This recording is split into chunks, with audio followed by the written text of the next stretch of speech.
Actually ನಾನು first Ravi sir ಹತ್ರ Eshwari studio ಇತ್ತಲ್ಲ, ಅಲ್ಲಿ ನಾನು ಆಫೀಸ್ ಬಾಯ್.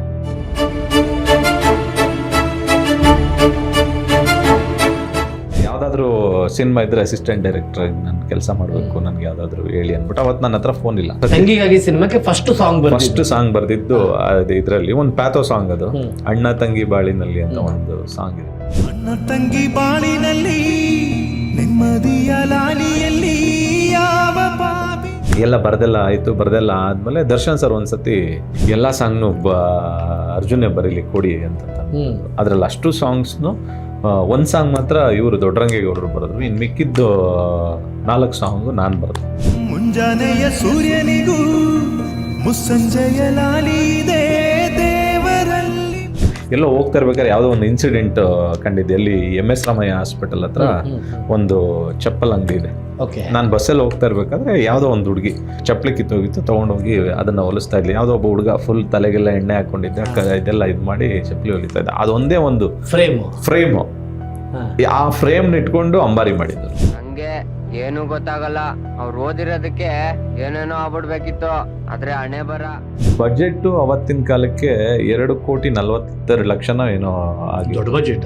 ದೊಡ್ಡ ಬಜೆಟ್ ಅವತ್ತಿನ ಕಾಲಕ್ಕೆ. ಯಾಕೆಂತಂದ್ರೆ ಒಂದು TT, ಒಂದು ಬಸ್ಸು, ಒಂದು ಸ್ಕಾರ್ಪಿಯೋ, ಒಂದು ಇನೋವಾ, ಮತ್ತೆ ಒಂದು ಚೇತಕ್ ಗಾಡಿ, ಚೇತಕ್ ಅಂತೀನಿ, ಆಕ್ಟಿವಾ ಹೋಂಡಾ, ಮತ್ತೆ ಇನ್ನೊಂದು ಅಂಬಾರಿ ಸೈಕಲ್, ಅದೇ ಅಂಬಾರಿ.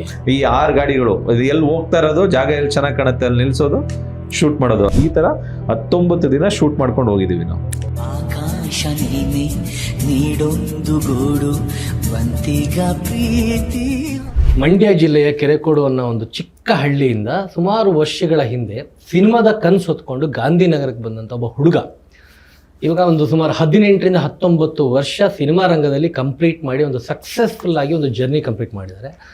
15 ವರ್ಷಗಳಲ್ಲಿ ಈತ ಮಾಡಿದ್ದು ಕೇವಲ 6 ಸಿನಿಮಾ. 5 ರಿಲೀಸ್ ಆಗಿದೆ, ಇನ್ನೊಂದು ರಿಲೀಸ್ಗೆ ರೆಡಿ ಆಗಿದೆ. ಅದು ಯಾವುದು ಅಂತ ಆಲ್ರೆಡಿ ನಿಮ್ಗೆ ಗೊತ್ತಿದೆ, ಮಾರ್ಟಿನ್ ಸಿನಿಮಾ. ಬಟ್ ಆದರೆ ಬಿಫೋರ್ ಒಂದು ಸಿನಿಮಾ ಜರ್ನಿ ಶುರು ಮಾಡೋದಕ್ಕಿಂತ ಮುಂಚೆ ಸುಮಾರು ಒಂದು 3 ಸಿನಿಮಾಗಳಲ್ಲಿ ಶಾಸ್ತ್ರಿ, ತಂಗಿಗಾಗಿ ಹಾಗೂ ಸ್ನೇಹನ ಪ್ರೀತಿನ ಸಿನಿಮಾಗಳಲ್ಲಿ ಅಸೋಸಿಯೇಟ್ ಡೈರೆಕ್ಟರ್ ಆಗಿ ಆ್ಯಂಡ್ ಇದುವರೆಗೂ ಸುಮಾರು 50ಕ್ಕೂ ಹೆಚ್ಚು ಹಾಡುಗಳಿಗೆ ಸಾಹಿತ್ಯ ಬರೆದು ಆ್ಯಂಡ್ ಬರೆದಿರೋದೆಲ್ಲ ಬ್ಯೂಟಿಫುಲ್ ಸಾಂಗ್ಸೇ. ನೀವು ಯಾವತ್ತಿದ್ರೂ ಎವರ್ ಗ್ರೀನ್ ಕೇಳುವಂಥ ಹಾಡುಗಳು, ಇನ್ಕ್ಲೂಡಿಂಗ್ ಅವರ ಸಿನಿಮಾ ಅಂಬಾರಿ ಆಗಿರ್ಬೋದು, ಅದ್ದೂರಿ ಆಗಿರ್ಬೋದು, ಸ್ನೇಹಿತನ ಸಿನಿಮಾ ಬಹದ್ದೂರ್ ಆಗಿರಬಹುದು.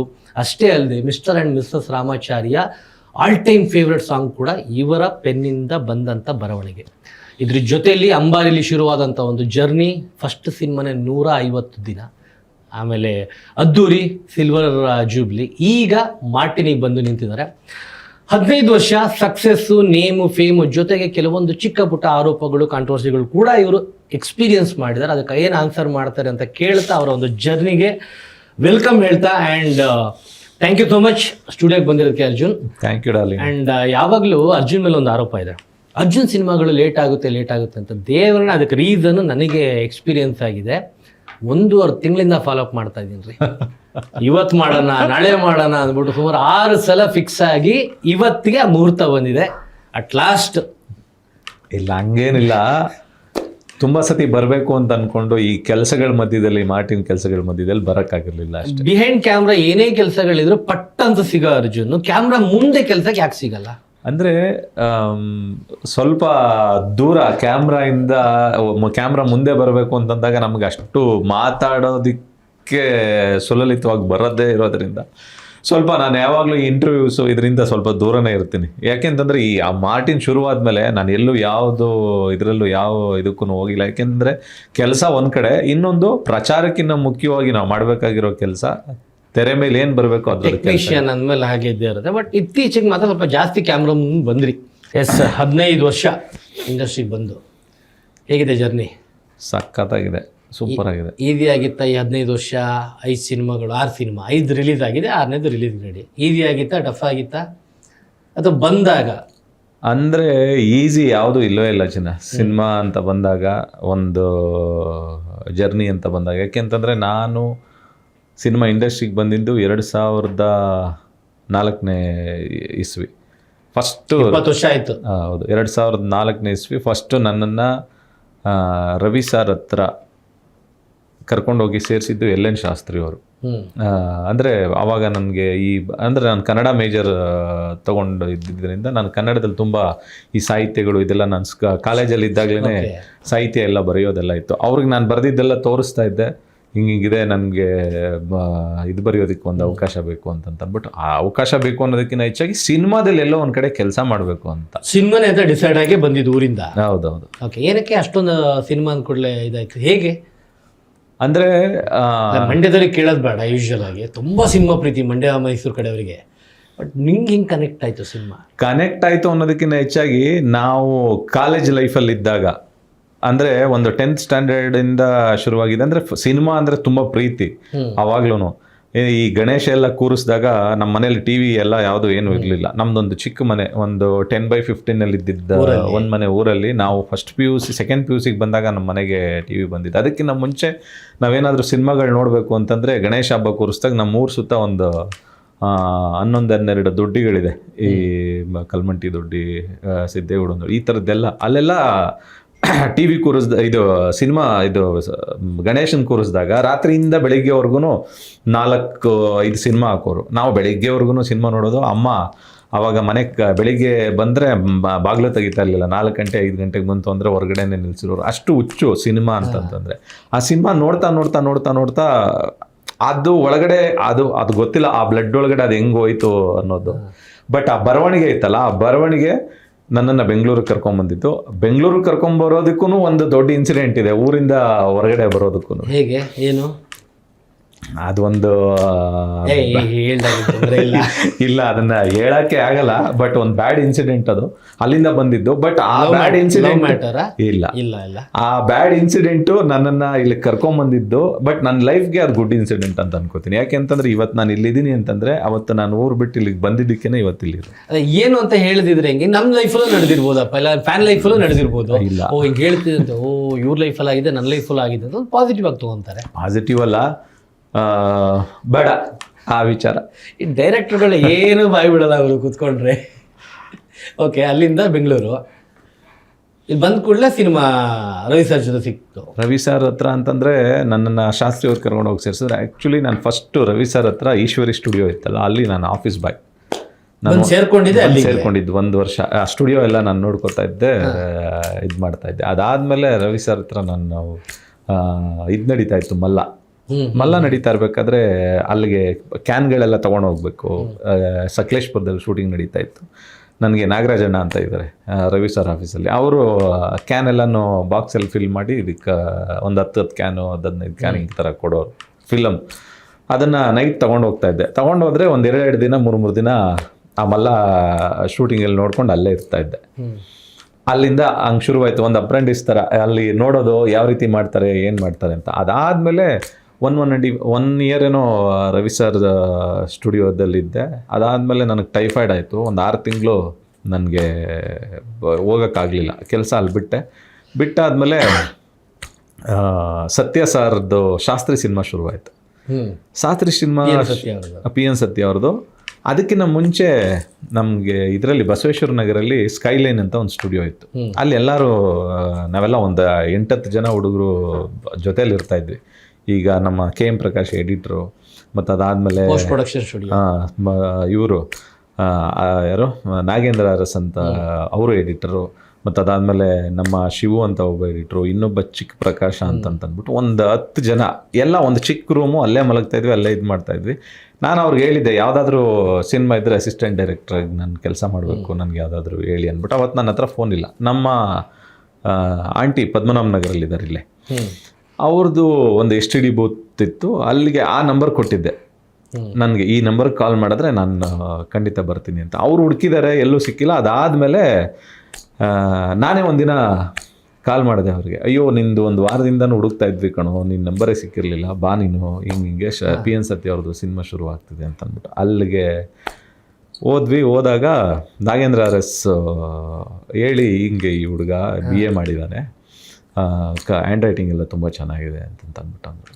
ಸರಿ ಅಂತಂದ್ಬಿಟ್ಟು ಬರೆಯೋದಕ್ಕೆ ಕೊಟ್ಟರು. ಇವಾಗೆಲ್ಲ ಟೈಪು, ಅವಾಗೆಲ್ಲ ಜಾಸ್ತಿ ಬರೆಯೋದು. ಬರೆದಾಗ ನಾನೆಲ್ಲ ಬರೆದಿದ್ದೆಲ್ಲ ನೋಡಿ ತುಂಬ ಚೆನ್ನಾಗಿದೆ ಹ್ಯಾಂಡ್ ರೈಟಿಂಗು, ಸರಿ ಇದನ್ನೆಲ್ಲ ಸ್ಕ್ರಿಪ್ಟೆಲ್ಲನೂ ಕಾಪಿ ಮಾಡು ಅಂತಂದ್ಬಿಟ್ಟು ಫುಲ್ ಕೊಟ್ಟರು. ಅವತ್ತಿಂದ ನನ್ನ ಜರ್ನಿ ಪಿ ಎನ್ ಸತ್ಯ ಸರ್ ಜೊತೆಯಿಂದ ಶುರುವಾಯಿತು. ಫಸ್ಟ್ ಸಿನಿಮಾನೇ ಪಿ ಎನ್ ಸತ್ಯ ಅವ್ರದ್ದು, ದರ್ಶನ್ ಸರ್ ಜೊತೆ ಶಾಸ್ತ್ರಿ ಸೂಪರ್ ಹಿಟ್ ಮೂವಿ. ಆ ಸಿನಿಮಾದಲ್ಲಿ ಹಂಗೆ ಕಂಟಿನ್ಯೂ ಆಯಿತು. ಆ ಸಿನಿಮಾ ಎಲ್ಲ ಮುಗಿತಾ ಇದ್ದಂಗೆ ಪುನಃ ಇನ್ನೂ ಒಂದು ಸಿನಿಮಾ ಶುರುವಾಯಿತು ಪಿ ಎನ್ ಸತ್ಯ ಅವ್ರದ್ದು ಮತ್ತು ದರ್ಶನ್ ಸರ್ ಕಾಂಬಿನೇಷನಲ್ಲೇ ತಂಗಿಗಾಗಿ ಅಂತ ಒಂದು ಸಿನಿಮಾ. ಆ ತಂಗಿಗಾಗಿ ಸಿನಿಮಾ ಅದರಲ್ಲೂ ಕೆಲಸ ಮಾಡ್ತಾ ಇರಬೇಕಾದ್ರೆ ನಾನೊಂದು ಸಾಂಗ್ ಬರಿತೀನಿ ಅಂತ ಅಂದ್ಬಿಟ್ಟು ತಂಗಿಗಾಗಿ ಸಿನಿಮಾಕ್ಕೆ ಫಸ್ಟ್ ಸಾಂಗ್ ಬರೆದಿದ್ದು ಇದರಲ್ಲಿ ಒಂದು ಪ್ಯಾಥೋ ಸಾಂಗ್, ಅದು ಅಣ್ಣ ತಂಗಿ ಬಾಳಿನಲ್ಲಿ ಅಂತ ಒಂದು ಸಾಂಗ್ ಇದೆ. ಸರಿ ಅಂತ ಅಂದ್ಬಿಟ್ಟು ಆ ಸಾಂಗ್ ಬರಿತಾ ಎಲ್ಲ ಬರೆದೆಲ್ಲ ಆದಮೇಲೆ ದರ್ಶನ್ ಸರ್ ಒಂದ್ಸತಿ ಅದನ್ನು ಸಾಂಗ್ ಇದೆಲ್ಲ ಮುಗೀತು, ವಾಯ್ಸ್ ಮಿಕ್ಸಿಂಗ್ ಎಲ್ಲ ಆದಮೇಲೆ ಒಂದ್ಸರಿ ಕೇಳಾದ್ಮೇಲೆ ತುಂಬ ಇಷ್ಟ ಆಯ್ತು ಅವ್ರಿಗೆ. ಸತ್ಯ ಸರ್ಗೆಲ್ಲ ತುಂಬ ಇಷ್ಟ ಆಯಿತು. ಗುರುಗಳೇ ಅಂತ ಇದ್ರು ದರ್ಶನ್ ಸರ್ ಪಿ ಎನ್ ಸತ್ಯ ಅವ್ರನ್ನ.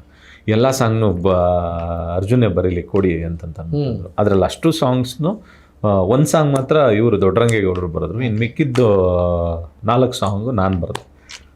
ಸೆಕೆಂಡ್ ಮೂವಿಲಿ ದರ್ಶನ್ ಸರ್ ರೆಫರ್ ಮಾಡಿರೋ ಸಾಂಗ್ ಕೇಳಿದ್ಮೇಲೆ ಅಂಡ್ ಅದಾದ್ಮೇಲೆ ಇನ್ನೂ ಒಂದು ಸಿನಿಮಾ ವರ್ಕ್ ಮಾಡ್ತೀರಾ ಡೈರೆಕ್ಷನ್ ಡಿಪಾರ್ಟ್ಮೆಂಟ್, ಅದು ದರ್ಶನ್ ಸರ್ ಸಿನಿಮಾ. ಅದು ಅರ್ಧ ಮಾತ್ರ ಮಾಡ್ತೀನಿ, ಯಾವುದು ಸ್ನೇಹನ ಪ್ರೀತಿ ಅಂತ ಅಸೋಸಿಯೇಟ್ ಆಗಿ. ಅದಾದ್ಮೇಲೆ ನಂದು ಅಂಬಾರಿದು ಒಂದು ಕತೆ ಲೈನ್ ಬರುತ್ತೆ. ಲೈನ್ ಬಂದಾದ್ಮೇಲೆ ಒಂದು ಅರ್ಧ ಸಿನಿಮಾ ಅಂತಂದ್ರೆ ಹತ್ತತ್ರ ಒಂದು ಟಾಕಿ ಪೋರ್ಷನ್ ಎಲ್ಲ ಮುಗ್ದಾದ್ಮೇಲೆ ಕತೆ ಬರೆಯೋಕ್ಕೆ ಶುರು ಮಾಡಿದೆ ಅಂಬಾರಿದು. ಎಲ್ಲೋ ಹೋಗ್ತಾ ಇರ್ಬೇಕಾದ್ರೆ ಯಾವುದೋ ಒಂದು ಇನ್ಸಿಡೆಂಟ್ ಕಂಡಿದ್ದೆ. ಅಲ್ಲಿ MS ರಾಮಯ್ಯ ಹಾಸ್ಪಿಟಲ್ ಹತ್ರ ಒಂದು ಚಪ್ಪಲ್ ಅಂಗಡಿ ಇದೆ. ನಾನು ಬಸ್ಸಲ್ಲಿ ಹೋಗ್ತಾ ಇರ್ಬೇಕಾದ್ರೆ ಯಾವುದೋ ಒಂದು ಹುಡುಗಿ ತಲೆ ಮೇಲೆಲ್ಲ ವೇಲೆಲ್ಲ ಇತ್ತು, ಸರಿ ಅಂತ ಅಂದ್ಬಿಟ್ಟು ಚಪ್ಪಲಿ ಕಿತ್ತೋಗಿತ್ತು, ತೊಗೊಂಡೋಗಿ ಅದನ್ನು ಹೊಲಿಸ್ತಾ ಇದ್ಲಿ. ಯಾವುದೋ ಒಬ್ಬ ಹುಡುಗ ಫುಲ್ ತಲೆಗೆಲ್ಲ ಎಣ್ಣೆ ಹಾಕೊಂಡಿದ್ದೆ, ಇದೆಲ್ಲ ಇದು ಮಾಡಿ ಚಪ್ಪಲಿ ಹೊಲಿತಾ ಇದ್ದ. ಅದೊಂದೇ ಒಂದು ಫ್ರೇಮು, ಆ ಫ್ರೇಮ್ನ ಇಟ್ಕೊಂಡು ಅಂಬಾರಿ ಮಾಡಿದ್ದು ನಾನು. ಅದೊಂದು ಚಿತ್ರ, ಒಂದು ಲೋವರ್ ಕ್ಲಾಸ್ ಮತ್ತೆ ಒಂದು ಕಾಲೇಜ್ ಹುಡುಗಿ, ಇವರಿಬ್ರಿಗೂ ಲವ್ ಆದ್ರೆ ಹೆಂಗಿರುತ್ತೆ ಅನ್ನೋ ಥರದ್ದು ಅಲ್ಲಿಂದ ಶುರುವಾಗಿದ್ದ ಅಂಬಾರಿ. ಸೂಪರ್ ಹಿಟ್ ಸಾಂಗ್ಗಳು ಇವಾಗಲೂ 150 days cinema. And first cinema ಮಾಡಬೇಕಾದ್ರೆ ಮಾಡಿರೋದು 3 ಸಿನಿಮಾ ಕೆಲಸ ಮಾಡಿದ್ದೀರಾ. ಬಟ್ ಯೂಶ್ವಲ್ ಆಗಿ ಇಂಡಸ್ಟ್ರಿಲಿ ಗಾಡ್ ಫಾದರು ಅಥವಾ ಹೀಗೆ ಮಾಡಬೇಕು, ಒಬ್ಬ ಪ್ರೊಡ್ಯೂಸರ್ ಹುಡುಕೋದು ಒಂದು ಕಷ್ಟದ ವಿಷಯನೇ ಅವತ್ತಿಗೆ. ಆ್ಯಂಡ್ ಯೋಗಿ ಅವ್ರದ್ದು ಅವಾಗ ದುನಿಯಾ ಆಗಿತ್ತು. ಆ್ಯಕ್ಚುಲಿ ದುನಿಯೆಲ್ಲ ಆದಮೇಲೆ ನಂದಲೌಸ್ ನಂದಿತ ಆಗಿತ್ತು ಅನ್ಸುತ್ತೆ. ಅದಾದಮೇಲೆ ನಿಮ್ಮ ಸಿನಿಮಾ ಎಷ್ಟು ಚಾಲೆಂಜಿಂಗ್ ಆಗಿತ್ತು ಅದು ಸಿನಿಮಾ ಶುರು ಮಾಡಿರೋದು? ಇಲ್ಲ, ಅದು ಅಂಬಾರಿ ಹೆಂಗಾಯಿತು ಅಂತಂದರೆ, ಫಸ್ಟು ನಾನು ಈ ಕಥೆ ಎಲ್ಲ ಬರೆದೆಲ್ಲ ಆದಮೇಲೆ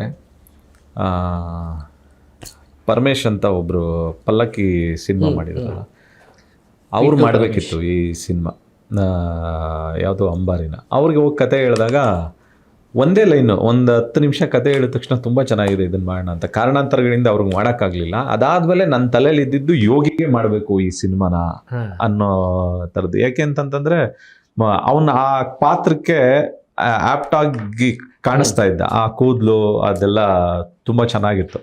ಸರಿ ಅಂತೇಳಿ ಅವ್ರ ಮನೇಲಿ ಒಂದು ಅರ್ಲಿ ಮಾರ್ನಿಂಗ್ ಓಕೆ ಕತೆ ಹೇಳೋಕ್ಕೆ ಅಂತ ಹೋದಾಗ, ಬೆಳಗಿನ ಜಾವ ಒಂದು 7 o'clock ಎಲ್ಲರೂ ಮಲಗಿದ್ದೆದ್ದಿದ್ರು ಅವಾಗ ತಾನೆ.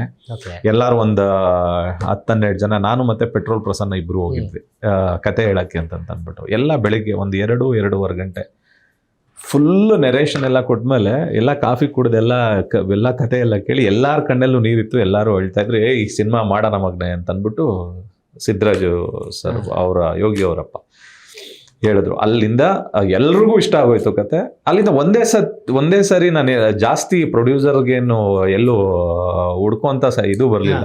ಮಾಡೋಣ ಅಂತ ಅಂದ್ಬಿಟ್ಟು ಶುರುವಾಯಿತು. ಸರಿ ಅಂತಂದ್ಬಿಟ್ಟು, ಯಾಕೆಂತಂದ್ರೆ ಈ ಸಿನಿಮಾ ಆಗಬೇಕು ಅಂತಂದ್ರೆ ಯೋಗಿಯವ್ರ ಅಪ್ಪನೇ ಮೂಲ ಕಾರಣ. ಯಾಕೆಂತಂದ್ರೆ ಇಲ್ಲ ಇದು ಚೆನ್ನಾಗಿದೆ, ಇದು ಯೋಗಿಗೆ ಸಿನಿಮಾ ಮಾಡಬೇಕಂತ. ಅದಾದ್ಮೇಲೆ ಪ್ರೊಡ್ಯೂಸರ್ ಬಂದಿದ್ದು ರಂಗನಾಥ್ ನಾಯ್ಡು ಅಂಕಲ್. ಅವ್ರ ಬ್ಯಾನರಲ್ಲಿ ಅದು ಲಂಬೋದರ ಕಂಬೈನ್ಸ್ ಅಂತ ಬ್ಯಾನರು, ರಂಗನಾಥ್ ನಾಯ್ಡು ಅಂಕಲ್ ಮತ್ತೆ ಸಿದ್ದರಾಜ್ ಅವರು ಇವರಿಬ್ರು ಸೇರ್ ಮಾಡೋದಂಥ ಸಿನಿಮಾ ಅಂಬಾರಿ. ಅವತ್ತಿನ ಕಾಲಕ್ಕೆ ಅಂಬಾರಿ ಬಜೆಟ್ ಏನು, ಕಲೆಕ್ಷನ್ ಎಷ್ಟು? 150 ಡೇಸ್ ಬಜೆಟ್ ಅವತ್ತಿನ ಕಾಲಕ್ಕೆ 2,42,00,000 ಏನೋ ಆಗಿ, ದೊಡ್ಡ ಬಜೆಟ್ ಅವತ್ತಿನ ಕಾಲಕ್ಕೆ. ಯಾಕೆಂತಂದ್ರೆ ಅಂಬಾರಿ ಅನ್ನೋದು ನಮ್ಮ ಬೆಂಗಳೂರಿಂದ ಹಿಡಿದು ತಾಜ್ ಮಹಲ್ವರೆಗೂ ನಾವು ಒಂದು 6-7 ಗಾಡಿಗಳು ವಿತ್ ಸೈಕಲ್ ಇಲ್ಲಿಂದ ನೆಲಮಂಗ್ಲ ಇಂದ ಶೂಟ್ ಮಾಡ್ಕೊಂಡು ಹೋಗಿದ್ವಿ ನಾವು. ರೋಡ್ ಟ್ರಾವೆಲ್ ಎಲ್ಲಿಗೆ, ಆಗ್ರಾವರೆಗೂ. ಆ ರೋಡ್ ಟ್ರಾವೆಲಿಂಗ್ ಅಲ್ಲಿ ಎಷ್ಟು ದಿನ, ಹತ್ತತ್ರ ಒಂದು 19 ದಿನನೋ 20 ದಿನನೋ ನಾವು ಶೂಟ್ ಮಾಡಿದ್ದೀವಿ. ಟೆಸ್ಟ್ ರಚ್ ಎಲ್ಲಿ ಜಾಗ ಸಣ್ಣ ಸಿಗುತ್ತೆ ಅಲ್ಲಿ ಹೋಗಿ ನಿಲ್ಸೋದು, ಶೂಟ್ ಲೊಕೇಶನ್ ಫಸ್ಟ್ ನೋಡಿರೋದೆಲ್ಲ ಇಲ್ಲ, ನೋಡಿರ್ಲಿಲ್ಲ. ಡೈರೆಕ್ಟ್ ಆಗಿ ಟೆಕ್ನಿಷಿಯನ್ ಆರ್ಟಿಸ್ಟ್ ಕರ್ಕೊಂಡು ಹೊರಟಿದ್ದು. ಅಂದ್ರೆ ಒಂದು ಟಿ ಒಂದು ಬಸ್ಸು, ಒಂದು ಸ್ಕಾರ್ಪಿಯೋ, ಒಂದು ಇನೋವಾ, ಮತ್ತೆ ಒಂದು ಚೇತಕ್ ಗಾಡಿ, ಚೇತಕ್ ಅಂತೀನಿ, ಆಕ್ಟಿವಾ ಹೋಂಡಾ, ಮತ್ತೆ ಇನ್ನೊಂದು ಅಂಬಾರಿ ಸೈಕಲ್, ಅದೇ ಅಂಬಾರಿ. ಈ 6 ಗಾಡಿಗಳು ಇದು ಎಲ್ಲಿ ಹೋಗ್ತಾ ಇರೋದು, ಜಾಗ ಎಲ್ಲಿ ಚೆನ್ನಾಗಿ ಕಾಣುತ್ತೆ ಅಲ್ಲಿ ನಿಲ್ಸೋದು, ಶೂಟ್ ಮಾಡೋದು. ನಾವು ಅಲ್ಲಿ ಶೂಟ್ ಮಾಡ್ತಾ ಇರ್ಬೇಕಾದ್ರೆ ಅವ್ರು ಹೋಗಿ ಅಡುಗೆ ಮಾಡ್ತಾ ಇರೋರು, ಊಟ ತಂದು ಕೊಡೋರು, ಎಲ್ಲಿ ಜಾಗ ಸಿಗುತ್ತೆ ಮುಂದೆಗಡೆ ಅಂದ್ರೆ ಮ್ಯಾನೇಜರ್ ಹೋಗಿ ರೂಮ್ ಗೀಮ್ ಎಲ್ಲ ವ್ಯವಸ್ಥೆ ಮಾಡಿರೋರು ಹೋಗಿ ಮಲ್ಕೋತಾ ಇದ್ವಿ. ಈ ತರ 19 ದಿನ ಶೂಟ್ ಮಾಡ್ಕೊಂಡು ಹೋಗಿದ್ದೀವಿ ನಾವು. 19 ಡೇಸ್ ಇದು ಅಂಬಾರಿ ಜರ್ನಿ. ಅದೇ ನೀವು ಕಲೆಕ್ಷನ್ ಅಂದ್ರೆ ಅದ ಕಲೆಕ್ಷನ್ಗಿನ್ನ ಹೆಚ್ಚಾಗಿ ರಿಲೀಸ್ ಆದಾಗ ಅದು ಸ್ಲೋ ಆಗಿ ತಗೊಂಡಿದ್ದು. ಬರೀ ಥಿಯೇಟ್ರಿಗೆಲ್ಲ ಇದ್ದಿದ್ದು ಅವಾಗ, OTT ಇದು ಯಾವುದು ಇರ್ಲಿಲ್ಲ. ಹೌದೌದು. First week second week release ಆದಾಗ ಜಯಣ್ಣ ಅವರೇ ಡಿಸ್ಟ್ರಿಬ್ಯೂಟ್ ಮಾಡಿದ್ದು. ಮಗನೇ ಒಂದು 2-3 ವಾರ ಹೋಗ್ಬೋದು ಕಣೋ ಸಿನಿಮಾ ಅಂತಂದ್ಬಿಟ್ಟು ಹಂಗಂದಾಗ ಸ್ವಲ್ಪ ಭಯ. 2-3 ವಾರ ಅಂತಂದಾಗ ಅದಾದ್ಮೇಲೆ ಹೋಗ್ತಾ ಇನ್ನೊಂದು 2 ವಾರ ಹೋಯ್ತು. ಅದಾದ್ಮೇಲೆ ಒಂದು 4-5 ವಾರ ಹೋಗುತ್ತೆ ಕಣೋ ಅಂತಂದ್ರು. ತಿರ್ಗಾ ಅದಾದ್ಮೇಲೆ ಹೋಗ್ತಾ ಹಂಗೆ ರೈಸ್ ಆಗ್ತಾ ಹೋಗ್ತಾ ಇತ್ತು. ಅದಾದ್ಮೇಲೆ 50 ದಿನ ಆಗುತ್ತೆ ಮಗನೇ ಅಂದ್ರು. ಅದಾದ್ಮೇಲೆ ಯುಗಾದಿ ಹಬ್ಬ ಬಂತು. ಹಂಗೆ ಮುಂದುವರಿತಾ ಒಂದು 75 ದಿನ ಹೋಗುತ್ತೆ. ಹಂಗ್ಮೇಲೆ 100 ಡೇಸ್ ಆಗುತ್ತೆ ಕಣೋ ಅಂತಂದ್ರು ಖುಷಿ. ಅದಾದ್ಮೇಲೆ ಹಂಗೆ ಹೋಗಿ ಅದು 150 ದಿನದವರೆಗೂ 150 ದಿನ ಸಾಗರ್ ಥಿಯೇಟ್ರಲ್ಲಿ. ಆ ಸಾಗರ್ ಥಿಯೇಟ್ರ್ ಓನರು ಇಲ್ಲ, ಇದು ಎಲ್ಲಿವರೆಗೂ ಹೋಗುತ್ತೆ ಅಲ್ಲಿವರೆಗೂ ಇರಲಿ ಸಿನಿಮಾ, ಅದನ್ನ ತೆಗಿಯೋದು ಬೇಡ ಅಂತಂದ್ಬಿಟ್ಟು 157 ದಿನನೋ ಏನೋ ರನ್ ಆಯ್ತು ಸಾಗರ್ ಥಿಯೇಟ್ರಲ್ಲಿ. ಆ ಕಲೆಕ್ಷನ್ ವಿಚಾರ ಅಂತ ಬಂದಾಗ ನಾವೇನು ಇದು ಮಾಡಿದ್ವಿ, ಅದಕ್ಕೆ 1:3 ಕಲೆಕ್ಷನ್ ಆಗಿತ್ತು. ಯಾಕೆಂದ್ರೆ 150 ಡೇಸ್ ಅಂದ್ರೆ ಅದು ಸಿಟಿಲಿ ಹೋಗಿದ್ದಕ್ಕಿಂತ ಜಾಸ್ತಿ ಈ BC ಸೆಂಟ್ರಲ್ಲಿ ತುಂಬಾ ಅದ್ಭುತವಾಗೋಯ್ತು. ಬೆಂಗಳೂರು ಹೊರಗಡೆ ಎಲ್ಲ ಕಡೆನೂ. ಆ್ಯಂಡ್ ಗೊತ್ತಿಲ್ಲ, ಸಿನಿಮಾ ಮಾಡ್ಬೇಕಾದ್ರೆ ಈ ಕಥೆ ಮಾಡಿದಾಗ ಅಂಟಿಲ್ ಅನ್ಲೆಸ್ ರಿಲೀಸ್ ಆಗೋ ತನಕ ಇತ್ತ ಎಲ್ಲಾದ್ರೂ ಒಂದು ಕಲ್ಪನೆ, ನನ್ನ ಮೊದಲನೇ ಸಿನಿಮಾ ಇಷ್ಟು ದೊಡ್ಡ ಹಿಟ್ ಆಗುತ್ತೆ ಅಂದ್ರೆ ಹಿಟ್ ಆಗುತ್ತೆ ಅನ್ನೋದು, ಎಲ್ಲಾರ್ಗು ಹಿಟ್ ಆಗ್ಬೇಕು ಅನ್ನೋದು ಪ್ರತಿಯೊಬ್ಬ ನಿರ್ದೇಶಕನಿಗೂ ಮೊದಲನೇ ಸಿನಿಮಾ ಇದ್ದೇ ಇರುತ್ತೆ. ನಾವು ನಮ್ಮ ಎಫರ್ಟ್ನ ಎಷ್ಟು ಆನೆಸ್ಟ್ ಆಗಿ ಹಾಕಿರ್ತೀವಲ್ಲ ಅದ್ರ ಮೇಲೆ ದೇವ್ರು ಖಂಡಿತವಾಗ್ಲೂ ಪ್ರತಿಫಲ ಕೊಟ್ಟೇ ಕೊಡ್ತಾನೆ. ಆ ಸಿನಿಮಾದಲ್ಲಿ ನಮ್ಗೇನು ಇರಲಿಲ್ಲ, ಅದ್ಭುತವಾಗಿ ಸಿನಿಮಾ ಮಾಡಬೇಕು, ಯಾವುದಕ್ಕೂ ಕಾಂಪ್ರಮೈಸ್ ಎಲ್ಲೂ ಆಗ್ತಾ ಇರಲಿಲ್ಲ. ಸತ್ಯ ಹೆಗ್ಡೆ ಕ್ಯಾಮ್ರಾಮನ್, ಅವ್ರಿಗೆ ಯಾವಾಗಲೂ ಹಿಂಸೆ. ಫಸ್ಟ್ ಸಿನಿಮಾ ಅವ್ರ ಜೊತೆ ನಂದು. ನನಗೆ ಏನು ಬೇಕೋ ಅದನ್ನ ನನಗೆ ಈ ಶಾರ್ಟ್ ಬೇಕು ಅಂತಂದ್ರೆ ನನಗೆ ಅದು ಬೇಕು ಅಂದರೆ ಸಿಕ್ಕಾಪಟ್ಟೆ ಆಟ. ಆ ವಿಚಾರದಲ್ಲಿ ಎಲ್ಲೂ ಕಾಂಪ್ರಮೈಸ್ ಅಂತೂ ಫಸ್ಟ್ ಸಿನಿಮಾಯಿಂದ ಇವತ್ತಿನವರೆಗೂ ಯಾವುದೇ ಒಂದು ಶಾರ್ಟ್ಗೂ ನಾನು ಕಾಂಪ್ರಮೈಸ್ ಆಗಿದ್ದೂ ಇಲ್ಲ, ಆಗೋದೂ ಇಲ್ಲ. ಯಾಕೆ ಅಂತಂತಂದರೆ ಸಿನಿಮಾ ಅಂತ ಬಂದಾಗ ನಾವು ಸಿನಿಮಾ ರಿಲೀಸ್ ಆದಮೇಲೆ ಈ ಶಾರ್ಟ್ಗೆ ನಾವು ಅವತ್ತು ಕಾಂಪ್ರಮೈಸ್ ಆಗಿರಲಿಲ್ಲ ಅಂತಂದಿದ್ರೆ ಈ ರೀತಿ ಬರ್ತಾ ಇರಲಿಲ್ಲ, ಈ ರೀತಿ ಆಗ್ತಿತ್ತೇನೋ, ಈ ಥರದ್ದು ಒಂದು ಯಾವತ್ತಿಗೂ ನಮ್ಮನ್ನು ಕಾಡಬಾರ್ದು. ಅದು ಸಿನಿಮಾ ಅಂತ ಬಂದಾಗ ಒಬ್ಬ ನಿರ್ದೇಶಕ ಏನು ಅನ್ಕೊಂಡಿರ್ತಾನೆ ಅದನ್ನ ಫುಲ್ಫಿಲ್ ಮಾಡಿದಾಗ್ಲೇ ನಮಗೊಂದು ಸೆಲ್ಫ್ ಸ್ಯಾಟಿಸ್ಫ್ಯಾಕ್ಷನ್ ಇರುತ್ತೆ.